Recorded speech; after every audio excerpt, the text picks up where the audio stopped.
Valeu, Ronaldo, muito obrigado. Boa noite para você e boa noite também para você que está em casa, que segue com a gente para continuar muito bem informado aqui no Jornal da Cidade. E na edição de hoje a gente vai trazer mais um caso de violência contra a mulher no Ceará.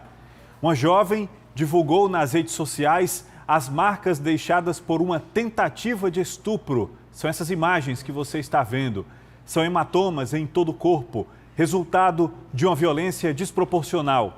Ela dirigia uma estrada de terra aqui do interior do estado e precisou parar o carro por alguns instantes. Nesse momento, foi agarrada e obrigada a dirigir até um lugar deserto. Ela viu a morte de perto e precisou lutar para viver.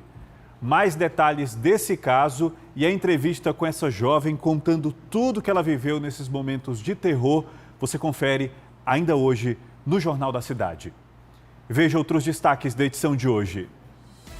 Caso suspeito de varíola dos macacos no Ceará pode ser, na verdade, catapora.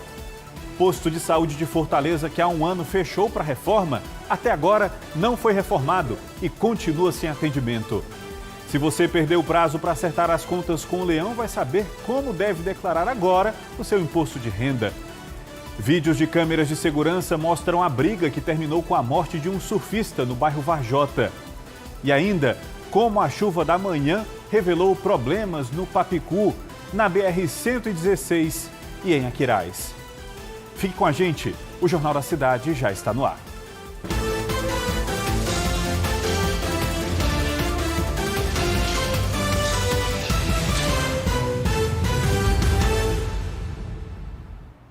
Olha, foi muita chuva hoje, viu? E essa chuva deixou vários transtornos pela capital. Um desses pontos foi a BR-116, onde uma cratera se abriu na pista marginal sentido Fortaleza interior e causou muitos prejuízos. Até a nossa equipe de reportagem caiu no buraco e ficou com 2 pneus estourados.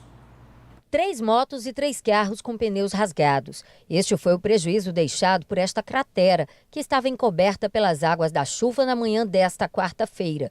O motoqueiro mostrou que o problema aqui é bem sério. Tudo encoberto pela água, aí o que foi que eu fiz? Eu vi que também, da mesma forma que eu caí, poderia vir outro motoqueiro e ter um acidente maior, né?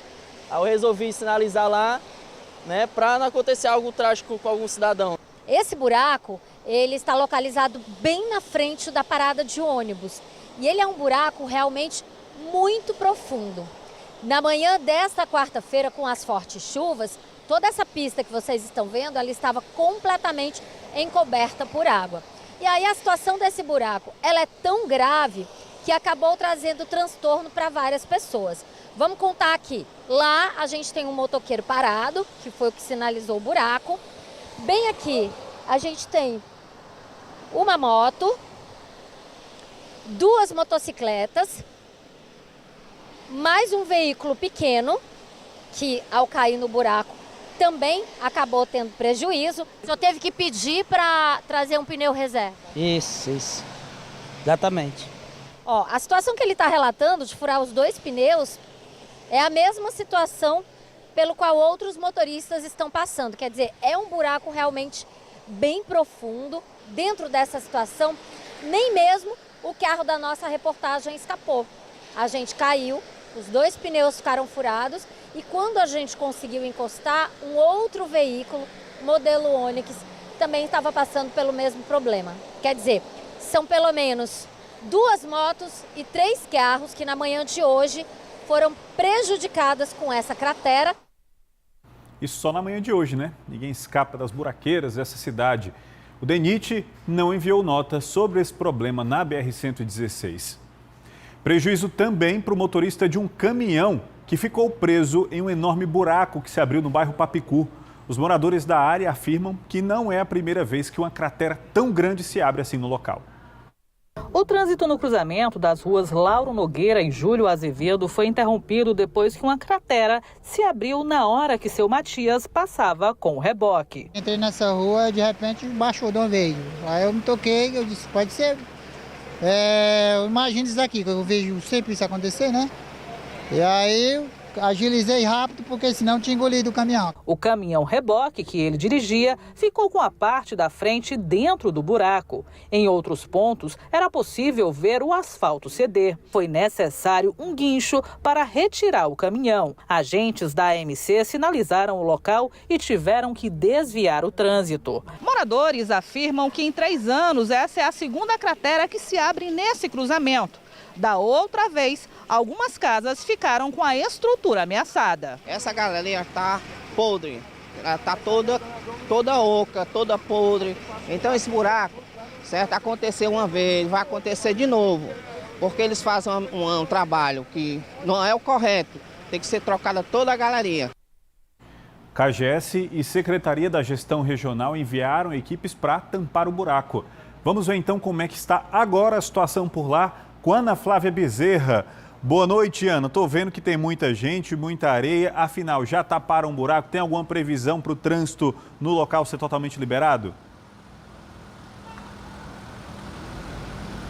Oi, Alexandre. Boa noite a você e a todos que assistem ao JC. Olha, previsão ainda não tem, mas os trabalhos de fato aqui nessa cratera já começaram desde o início da tarde de hoje, aqui no cruzamento das ruas Lauro Nogueira com a Júlio Azevedo, aqui no bairro Papicu. E o trânsito aqui, Alexandre, com os trabalhos, ele ficou um pouco lento, já melhorou um pouco, né? Já está bem diferente do que estava por volta das 6 horas da noite, quando o pessoal estava retornando do trabalho. Já está fluindo mais aqui o trânsito aqui no local. Agora os trabalhos continuam.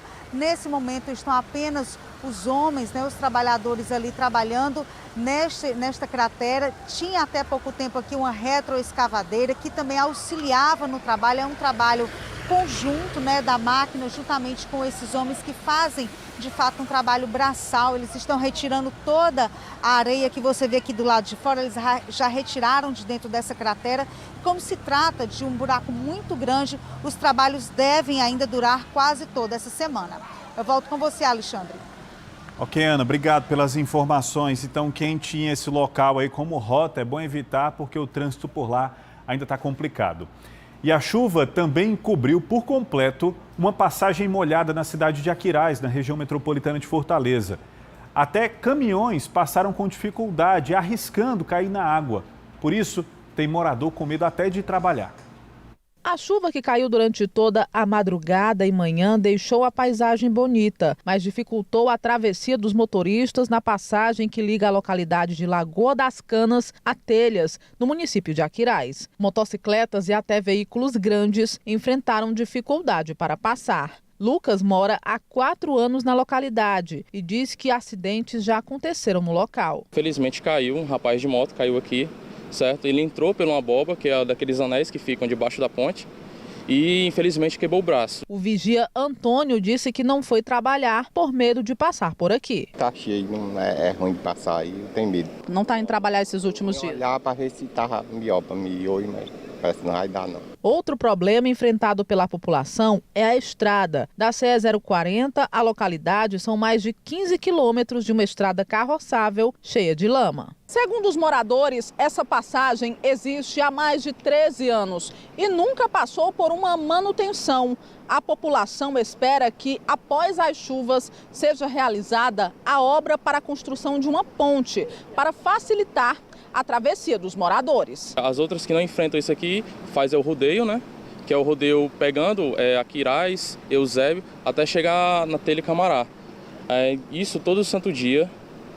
Infelizmente a gente apela para uma nova construção aqui. Quando isso secar, certo que agora não dá para fazer, né? Mas a gente apela, quanto não só pela ponte, sim também pelos caminhos, que estão muito precários. Tá difícil, viu? A nossa produção tentou contato ao longo do dia com a Prefeitura de Aquiraz, mas nenhuma ligação foi atendida.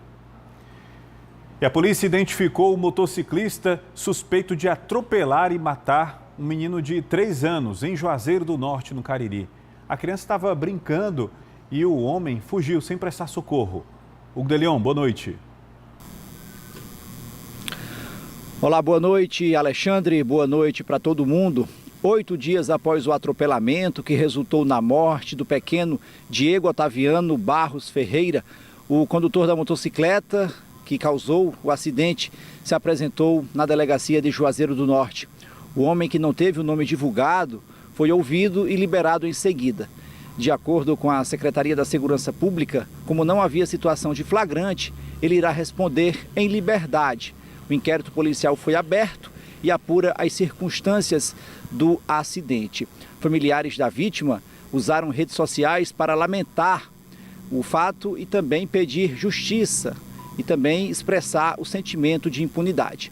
Um detalhe: o motociclista se apresentou à polícia no dia em que o pequeno Diego completaria 4 anos de idade. Hugo de Leon para o Jornal da Cidade. Obrigado, Hugo. E veja ainda hoje a entrevista com a jovem que foi agredida e vítima de uma tentativa de estupro ao parar o carro em uma estrada. E mais, o posto de saúde de Fortaleza, que há 1 ano fechou para reforma e até agora não foi reformado e continua sem atendimento.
E olha, gente, daqui a pouquinho, viu, Fortaleza e Ceará vão dividir o mesmo campo para disputar a 3ª rodada do Campeonato Brasileiro e uma posição menos complicada na tabela. O confronto não poderia ser em outro local, a Arena Castelão, que é para onde a gente vai agora com Carlos Henrique Costa, para saber como é que está a movimentação por lá. E aí, Carlos Henrique, boa noite. Já tem muita gente chegando para acompanhar essa partidaça de hoje. Tudo bem, Ale? Um abraço para você, para todos que acompanham o Jornal da Cidade. Confesso que a movimentação ainda é tímida, né? A gente está num horário ainda que é um pouco cedo, o torcedor vai chegar bem próximo já da partida das 8h30 da noite, mas a movimentação a gente esteve lá fora antes de subir aqui para essa área da tribuna de imprensa da Arena Castelão. A movimentação era bem tímida, vai melhorar a partir de agora. Eu vou pedir para o Tony Souza mostrar aqui para a gente. A gente tem uma expectativa boa de torcedores, né? Mais de 22 mil ingressos foram vendidos de forma antecipada e a gente tem um público chegando ainda, né? Tem uma galera muito boa ainda chegando. Como você pode ver, a maior parte da Arena Castelão é destinada à torcida mandante, que é no caso de Fortaleza. E aí, essa parte do lado de esquerdo das cabines de rádio é destinada a torcida do Ceará. Aqui no campo já está tudo pronto aqui para o aquecimento das equipes, né, que começa daqui a pouco. E vale lembrar uma coisa, Alexandre, foi destinada toda a carga de ingresso da Arena Castelão para essa partida. Por isso que é importante a gente acompanhar e ver o resultado de hoje, que vai definir a vida de Ceará e Fortaleza no Campeonato Brasileiro. E lembrando que agora tem o Gomes Farias. O Gomes Farias ele fala exatamente sobre a expectativa para esse confronto e como que Ceará e Fortaleza podem sair hoje aqui da Arena Castelão.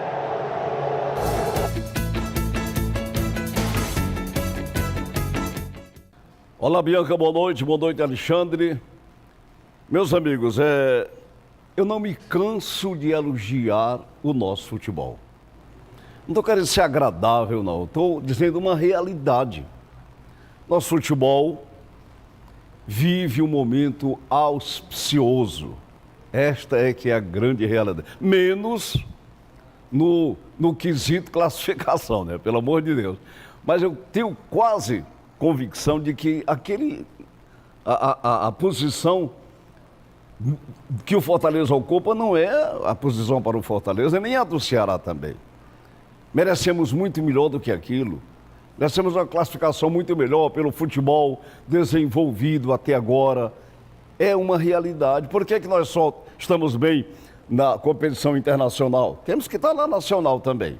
Mas além de tudo isso, além de organização, além de pagar tudo em dia, elenco em dia, obrigações sociais em dia, etc., tem um quesito que os senhores vão cair para trás. Por isso é bom sentar. Olha, o Fortaleza hoje deve passar do Flamengo, em termos de público, no jogo de hoje do Castelão. Se não passar, anda bem pertinho, porque essa é a terceira rodada, não é? Não é a oitava, não. Para nós é a terceira. E a diferença, então, dali do Flamengo, é Flamengo, Corinthians, Ceará, e logo depois vem também o Fortaleza. E com o público de hoje, nós deveremos, então, esnobar e dizer: somos os times que levamos mais torcida para os estádios. Vamos torcer que tudo corra bem. Com certeza ganha aquele que realmente merecer e depois receba os parabéns do Scratch de Ouro do Rádio. Boa noite e até amanhã.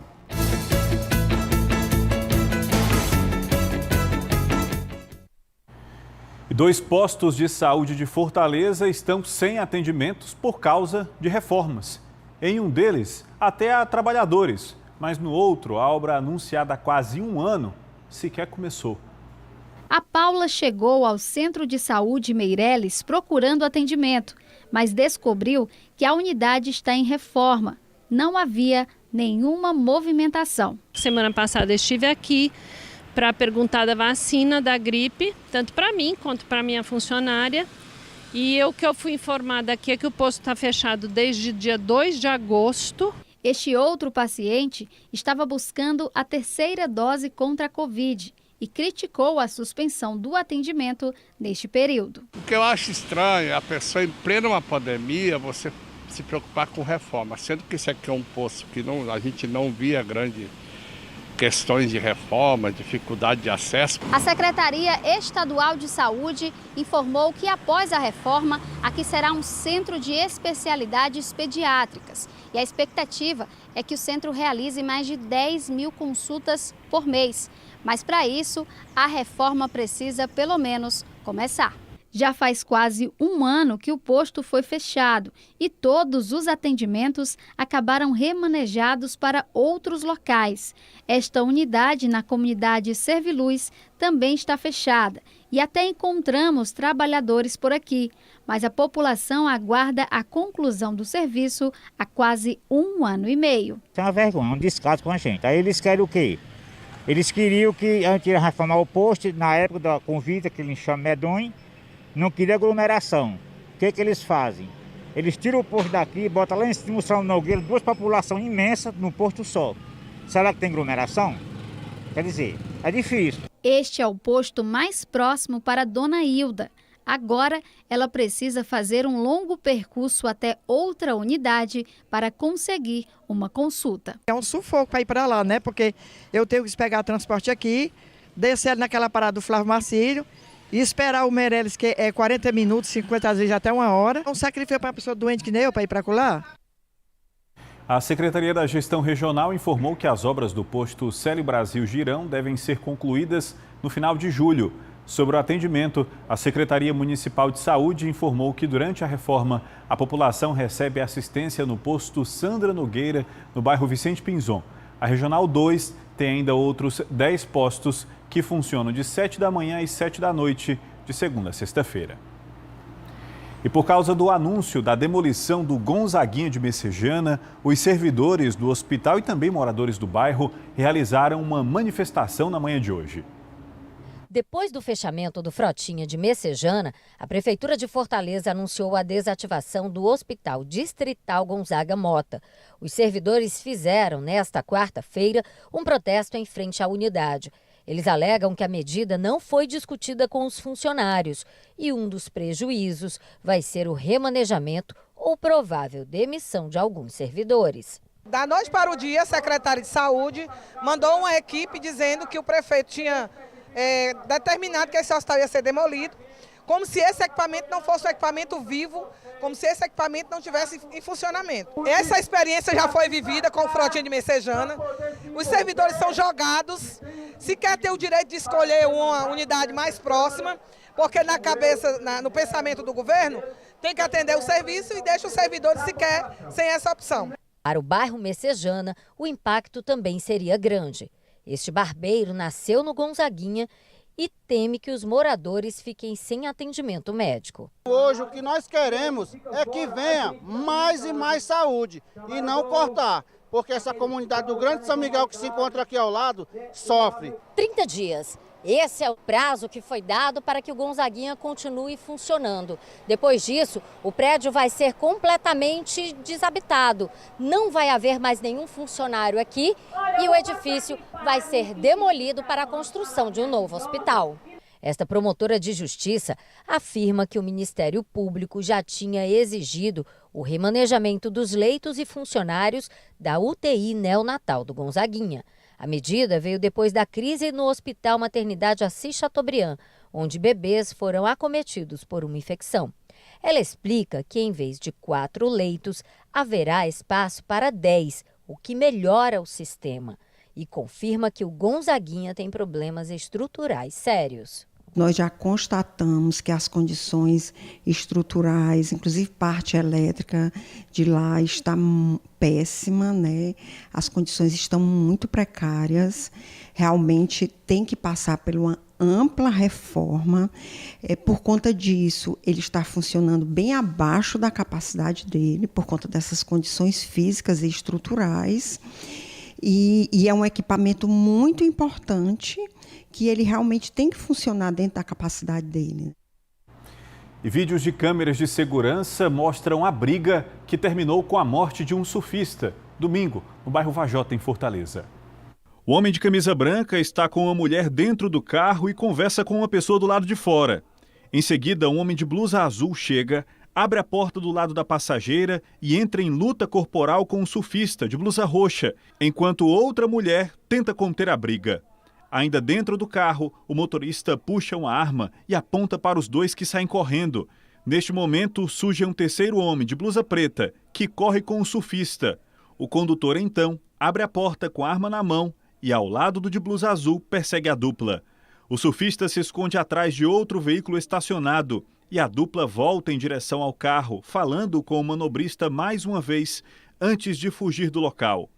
A família de Antônio Jocelyn Miranda da Costa Júnior, de 37 anos, diz que o surfista foi morto após perceber que uma mulher estaria sendo assediada e agredida pelo suspeito nas proximidades de um complexo gastronômico.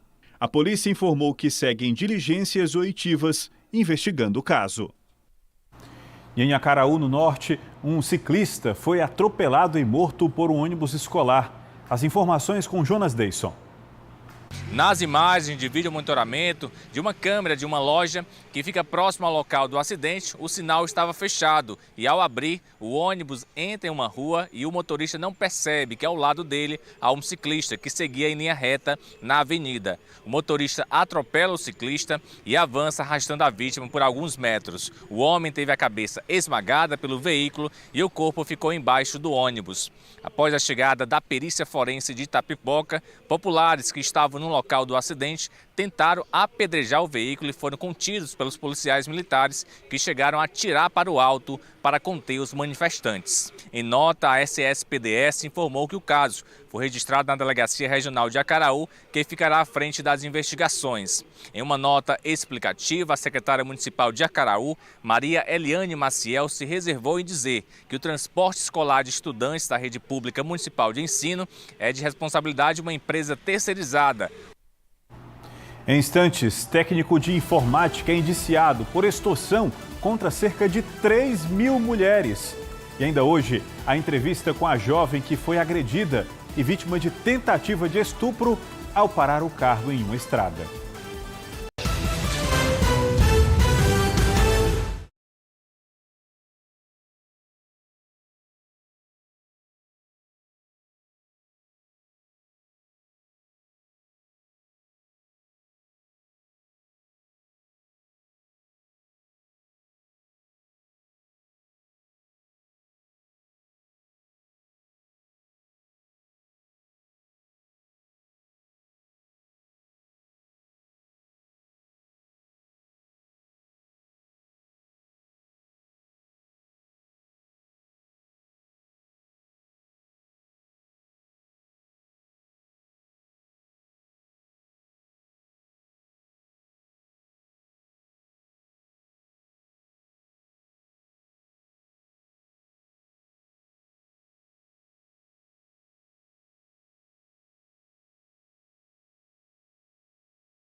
O técnico de informática que extorquia mulheres na internet, ameaçando divulgar fotos íntimas das vítimas, foi indiciado. Ana, confirma para mim, quantas pessoas esse homem teria tentado enganar, hein?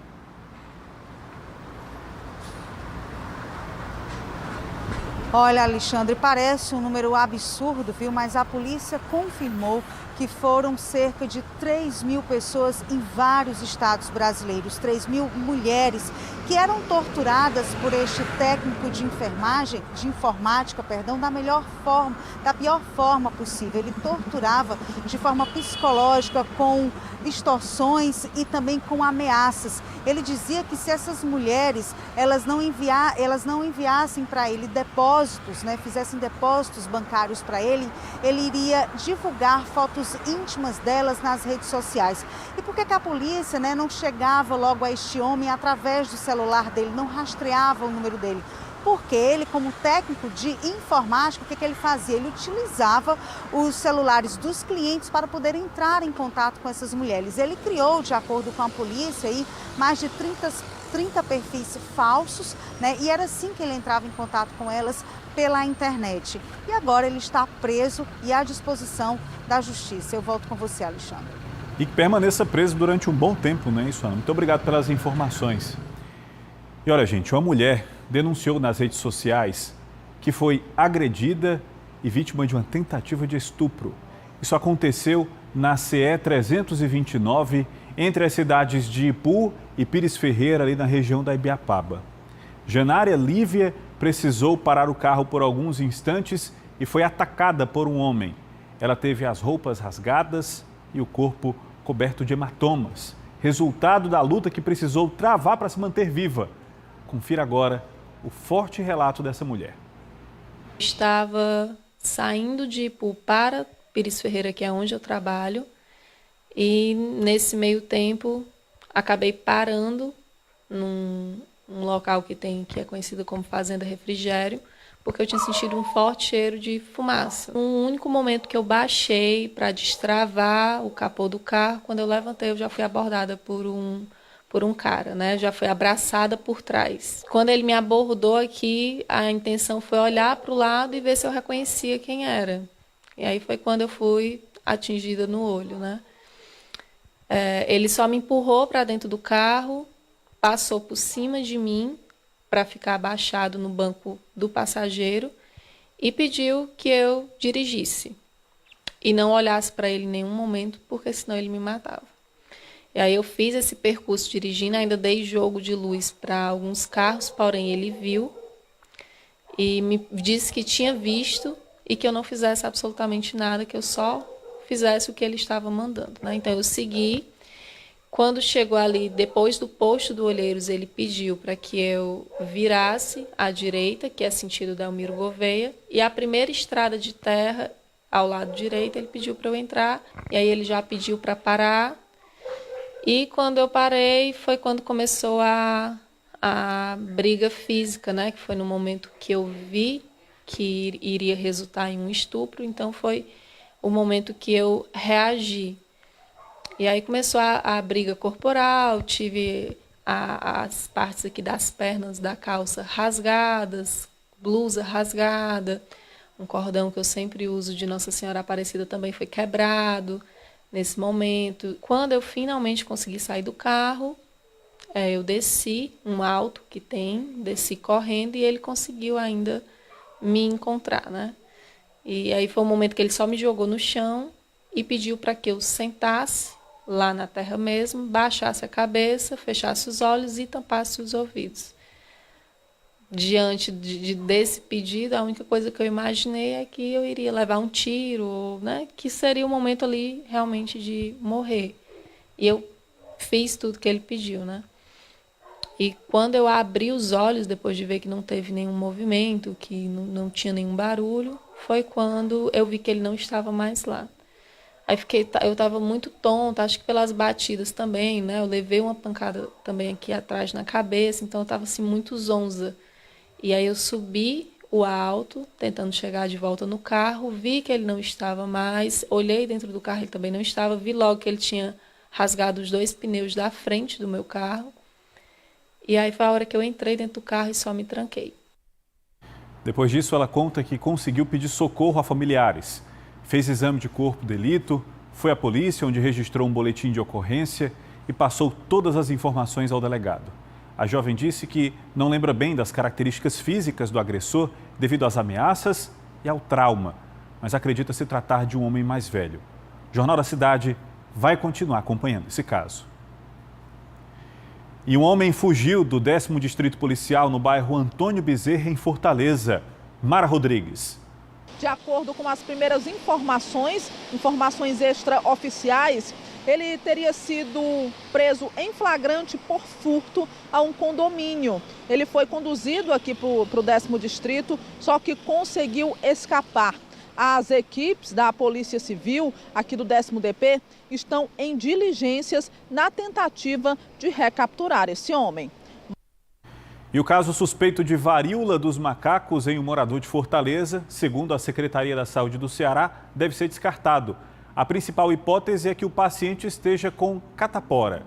Thea Morel. Essa investigação, ela continua acontecendo realmente, né? A gente tem aí, de acordo com a Secretaria da Saúde, indícios de que esse caso que foi identificado aqui de monkeypox pode ser varicela.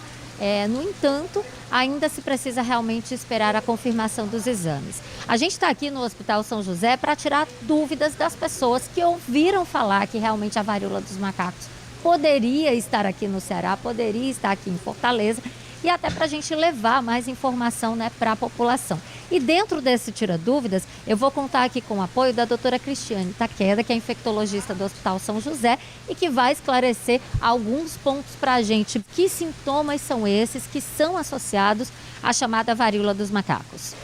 Os sintomas logo iniciais são muito parecidos com o que a gente já conhece de outras viroses. Então, tem a febre, a dor de cabeça, a dor no corpo, pode vir com calafrio. O que vai mudar é que as pessoas começam a ter inchaço dos gânglios, né? Os linfonodos começam a inchar e também aparecem manchas, principalmente na face e nas mãos. Há pessoas que também podem ter essas manchas vermelhas, que ficam um carocinho, depois ela vira uma bolha, lembrando muito catapora. Foi bacana você ter dito isso. Isso pode aparecer na face, nas mãos, na genitália e daí se espalhar pelo corpo. E como é que se dá a transmissão da varíola dos macacos? Você precisa ter contato com um humano, com um animal, enfim?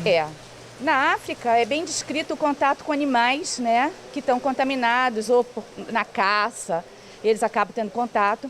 E uma vez que uma pessoa pega, realmente ela pode transmitir para outra por contato íntimo, que a gente chama, né? Pode ser por contato próximo, contato com as roupas contaminadas, roupas mesmo, roupa de cama. E também por gotículas. É um vírus perigoso? A monkeypox pode matar o paciente? Ela pode sim matar o paciente, né? Tem casos de morte já descritos no mundo. Nos surtos que houveram nos últimos anos, a mortalidade variou de 3% a 10%, mas no geral ela é uma doença branda em relação ao que a gente via da varíola humana. Terminou ontem o prazo para declarar o imposto de renda. 816.240 contribuintes declararam imposto de renda no Ceará este ano, 8,8% a mais que a expectativa da Receita Federal. As pessoas que não entregaram a declaração no prazo, mas estavam obrigadas a apresentar, elas vão estar sujeitas ao pagamento de uma multa por atraso de entrega da declaração. Essa multa tem dois limites, um valor mínimo de R$ 165,74, mas pode chegar até 20% calculado sobre o imposto devido.